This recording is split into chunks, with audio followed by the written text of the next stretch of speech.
আসসালামু আলাইকুম গায়েজ, আজকে আমরা আসছি ফুড গার্ডেনে। আমাদের একটা পার্টি ছিল, চলুন ভিতরে যাওয়া যাক। ফুড গার্ডেনে গাজীপুর সবিপুরে অবস্থিত একটি প্রাকৃতিক আরামদায়ক পরিবেশের রেস্টুরেন্টের চারপাশ আসলে এত সুন্দর লাগছিল যে সবুজের একটা ভাইব আছে। জায়গার উপস্থিতি এখানে বসে খাওয়ার অভিজ্ঞতা আরও প্রশান্তিময় করে তোলে।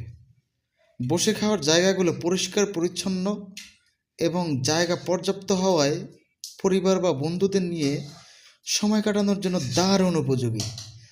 চারপাশে নীরবতা এবং মেইন রোড হওয়াতে একটু তো সাউন্ড আসবেই, তারপর অনেক ভালো লাগছে। এই রেস্টুরেন্টটির মেনুতে রয়েছে বাংলা খাবার, ভাত, ডাল, মাছ, ভাজি, গরুর মাংস, খাসির রেজালা ইত্যাদি ইত্যাদি। চাইনিজ আইটেমও রয়েছে, fried rice, chicken chilli, Thai soup, nuggets ইত্যাদি অনেক কিছুই পাবেন। ও আরও ফাস্টফুড আইটেমও রয়েছে, burger, sandwich, French fry, pizza ইত্যাদি অনেক অনেক, আপনারা আসলে বুঝবেন। এবং ডেজার্ট রয়েছে, ড্রিঙ্কস রয়েছে, ice cream, soft drinks, fresh juice, অনেক কিছুই রয়েছে।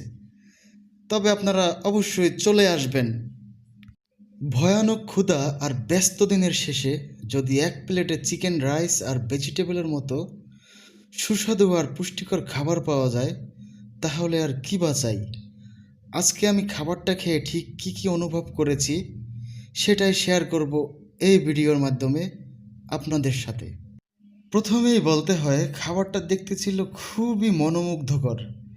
চিকেনটা ভালোভাবে রান্না করা, সোনালি বাদামি রঙের গ্রেভি আর হালকা ধোয়া ওঠা রাইস, সঙ্গে ছিল কিছু সবজি যেমন গাজর, ব্রোকলি আর ক্যাপসিকাম। গন্ধটা এতটাই লোভনীয় ছিল যে ভিডিও করার আগেই খেতে ইচ্ছে করছিল। আপনাদেরও বোধহয় খেতে ইচ্ছে করতেছে। রাইস ছিল একদম সুন্দরভাবে ঝরঝরে রান্না করা, চিকেন ছিল জুসি, তাজা মশলার টেস্ট পুরো মুখে ছড়িয়ে পড়েছিল।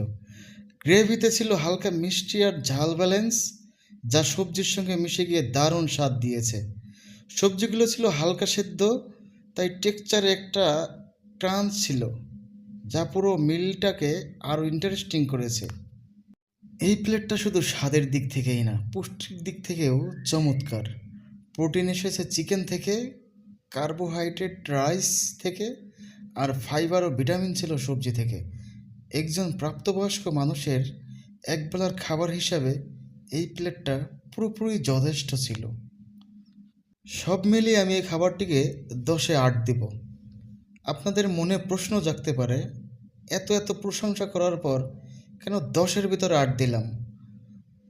আসলে যদি হালকা সাইড ডিশ হিসাবে সালাদ থাকতো অথবা একটা লেমনেড থাকতো, তাহলে সেটা হতো চেরির উপরে চেরি। কিন্তু এটার যে দাম নির্ধারণ করা হয়েছে সেই হিসাবে পারফেক্ট। তবে যেটুকু ছিল তাতে মন ভরে গেছে। আপনারা যদি এমন কিছু খান, কমেন্টে জানান কেমন লেগেছে। অ্যাজ এ ফুড ব্লগার হিসাবে আমি আপনাদের রিকমেন্ড করতে পারি, আপনারা যদি এই রেস্টুরেন্টে আসেন অবশ্যই স্বল্প মূল্যে খেতে পারবেন। এবং তাদের সার্ভিসটি ছিল খুবই ভালো, তাদের ব্যবহার ছিল অনেকটা ভালো। আপনি যাওয়ার সাথে সাথেই তারা অর্ডারের জন্য আপনার কাছে ঘুরঘুর ঘুরঘুর করবে। ধন্যবাদ, ভালো থাকবেন। দেখা হবে অন্য কোনো ভিডিওতে, অন্য কোনো ফুড রিভিউ নিয়ে। আমাদের সাথেই থাকবেন। আমাদের স্ট্রিট ফুড মামা পেজটি এবং ইউটিউব চ্যানেলটি সাবস্ক্রাইব করবেন, লাইক করবেন, ফলো করবেন এবং শেয়ার দিবেন। আমাদের ভিডিওটি ভালো লাগলে অবশ্যই অবশ্যই আপনারা আমাদের সাথে থাকবেন, আমাদেরকে সাপোর্ট করবেন। ধন্যবাদ।